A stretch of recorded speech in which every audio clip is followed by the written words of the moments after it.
வணக்கம் மக்களே. சசிகலா அவர்கள் வரட்டும், ஓபிஎஸ் வேண்டாம். சி.வி. சண்முகம் அவர்களுடைய இந்த கருத்தால் பரபரப்பு ஏற்பட்டிருக்க இந்த தகவலை பற்றி இந்த வீடியோவில் பார்க்கலாம் வாங்க. விழுப்புரம் அருகே நேற்று முன்தினம் இரவு நடந்த அதிமுக பொதுக்கூட்டத்தில் முன்னாள் அமைச்சர் சி.வி. சண்முகம் பாமவு பேசுகையில் எடப்பாடி பழனிசாமி அவர்கள் விலைவாசி உயர்வை கட்டுப்படுத்த வேண்டும் என்றும் பலமுறை பிரதமருக்கு கோரிக்கை வைத்தார். தற்போது அனைத்து பொருளுக்கான வரி குறைக்கப்பட்டிருக்கிறது. அனைத்து விலையும் குறைந்ததுக்கு காரணம் அதிமுக தான். தமிழ்நாட்டில் இன்று அதிமுக மற்றும் பாஜக கூட்டணி ஏற்பட்டிருக்கிறது. இந்தியாவில் 11 ஆண்டு காலம் கொண்டிருப்பவர் பிரதமர் மோடி. திரும்பி பார்க்கக்கூடிய தலைவர் மோடி. பாகிஸ்தானை அந்நாட்டிற்குள்ளே சென்று அடித்து நொறுக்கியவர் தான் மோடி என்பது குறிப்பிடத்தக்கது. மோடியை பற்றி பேசுவதற்கு யாருக்குமே தகுதி கிடையாது. எப்போ பார்த்தாலும் டிவியில் அதிமுக பாஜக கூட்டணி குறித்தே விவாதிக்கிறார்கள். கூட்டணி ஆட்சியா இல்லையா என்பதை நாங்கள் பார்த்து கொள்கிறோம். உங்களுக்கு எங்க நோவுது? பிரிந்து சென்றவர்களை இணையுங்கள் என்று கூறுகிறார்கள். யாரடா எங்களை இணைக்க சொல்வதற்கு? கட்சியில் நீக்கப்பட்டவரை, அவர் செய்த துரோகத்திற்காக நீக்கப்பட்டவரை, அவருக்கு அடையாளம் கொடுத்து பதவி கொடுத்து அழகு பார்த்த அந்த அதிமுகவை காலால் எட்டி உதைத்தவர்களை கட்சியிலிருந்து நீக்கிறோம். சேர்க்கணும் சொல்வதற்கு நீ யாருடா?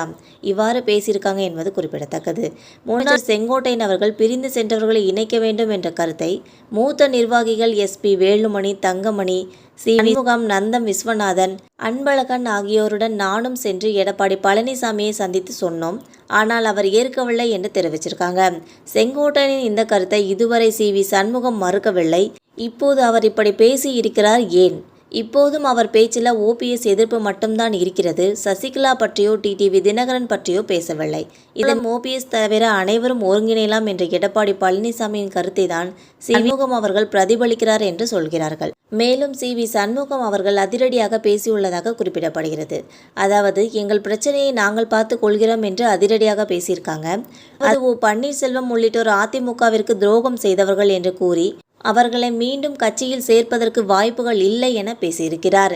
இதில் கவனிக்க வேண்டிய விஷயம் என்னவென்றால், கடந்த ஆண்டு முன்னாள் முதலமைச்சரும் அதிமுக பொதுச் செயலாளருமான எடப்பாடி பழனிசாமியை முன்னாள் அமைச்சர்கள் சந்தித்து பேசியிருக்காங்க.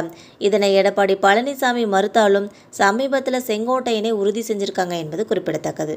அதாவது, நத்தம் விஸ்வநாதன், எஸ்.பி. வேலுமணி, தங்கமணி, அன்பழகன், சி.வி. சண்முகம், செங்கோட்டையன் ஆகியோர் எடப்பாடியை சந்தித்து வெளியே சென்றவர்களை அரவணைத்தால் தான் வெற்றி பெற முடியும் என்று வலியுறுத்தியுள்ளனர்.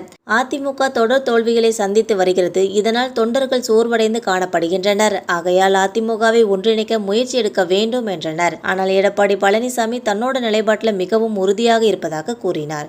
மீண்டும் ஒன்றிணைக்க வாய்ப்புகள் இல்லை என்று திட்டவட்டமாக தெரிவிச்சிருக்காங்க. இந்த வீடியோ உங்களுக்கு பிடிச்சிருந்தா மறக்காம சப்ஸ்கிரைப் பண்ணி பெல் ஐகானை கிளிக் பண்ணி வச்சுக்கோங்க. அப்போ தான் நம்ம போகிற டெய்லி வீடியோஸ் உடனுக்குடன் வந்து சேரும். தேங்க்யூ.